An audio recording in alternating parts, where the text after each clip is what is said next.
لقب آپ کا ہم راز خدا، یا ولی موسیٰ رضا۔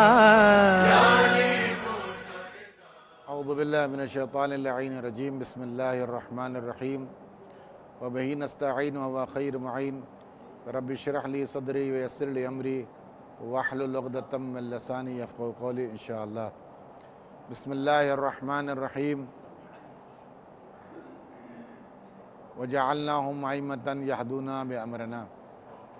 معزز اور محترم ناظرین کرام، خداوند عالم نے قرآن مجید کے اس آیہ مبارکہ میں ارشاد فرمایا کہ ہم نے انہیں امام بنایا، یہ لوگوں کی ہدایت ہمارے امر سے کرتے ہیں۔ میں نے آپ حضرات کی خدمت میں یہ عرض کیا تھا کہ ائمہ خدا علیہ السلام کی امامت اور ان کی معرفت ہمارے لیے بہت ضروری ہے، اس لیے کہ جو شخص ائمہ کی امامت کو نہیں سمجھتا، ائمہ کی معرفت نہیں رکھتا، اسے دین کی معرفت نہیں ہوگی۔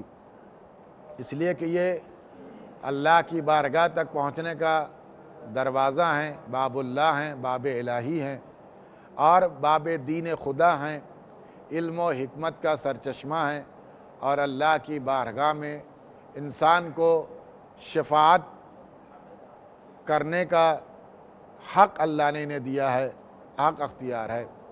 عزیزان گرامی، محبت اہل بیت علیہ السلام اپنی جگہ پر بہت اہم ہے۔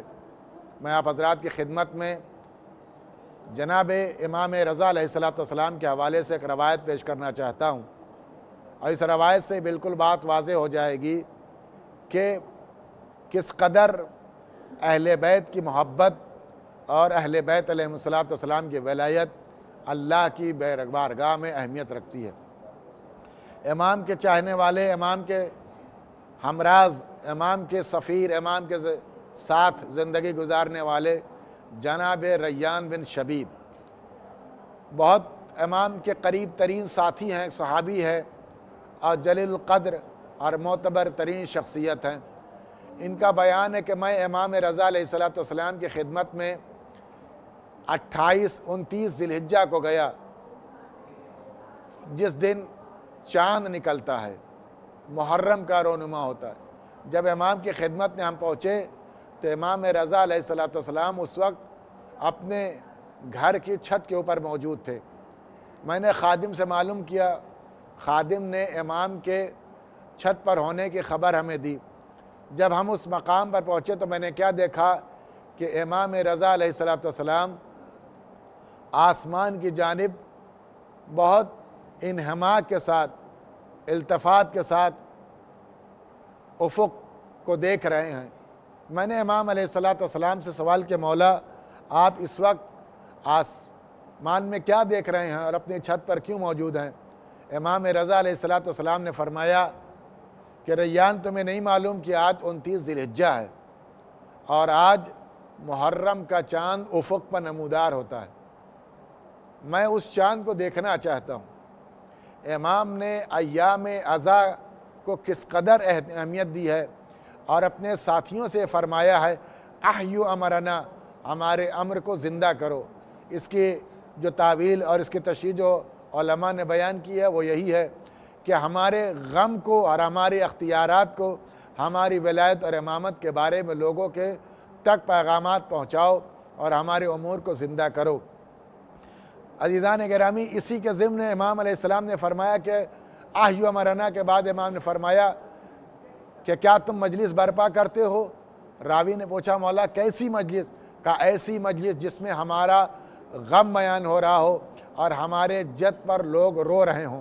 امام علیہ السلام نے جب یہ فرمایا تو لوگوں نے فرمایا کہ ہاں، بہت سے لوگ ہیں جو امام حسین علیہ السلام میں گریہ کرتے ہیں۔ امام نے فرمایا کہ وہ آنکھیں جو ہمارے جد پر روتی ہیں، میدان محشر میں ان کو ٹھنڈا کیا جائے گا، ان کو سرخرو کیا جائے گا، لیکن جو آنکھیں ہمارے جد پر نہیں روتی ہیں وہ آنکھیں میدان محشر میں پتھر کی بنائی دی جائیں گی۔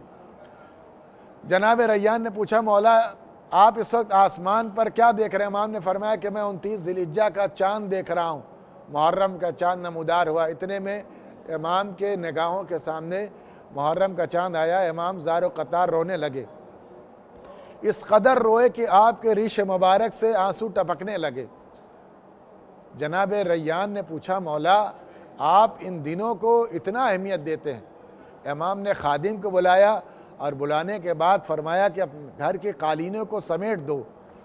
تو امام سے جناب ریان بن شبیب نے پوچھا مولا آپ اس وقت قالینوں کو سمیٹنے کا حکم دے رہے ہیں؟ امام نے فرمایا میں ایام عزا میں قالینوں پس نہیں سوتا، اس لیے کہ میرے جد کا جنازہ کربلا میں بے غور و کفن زمین پر پڑا رہا۔ میں اپنے جد کی تاثیر پیروی میں ہوتا ہوں، ان کے غم کو یاد کرتا ہوں۔ امام سے جناب ریان نے کہا کہ مولا آپ ان دنوں کو اتنا زیادہ اہمیت دیتے ہیں؟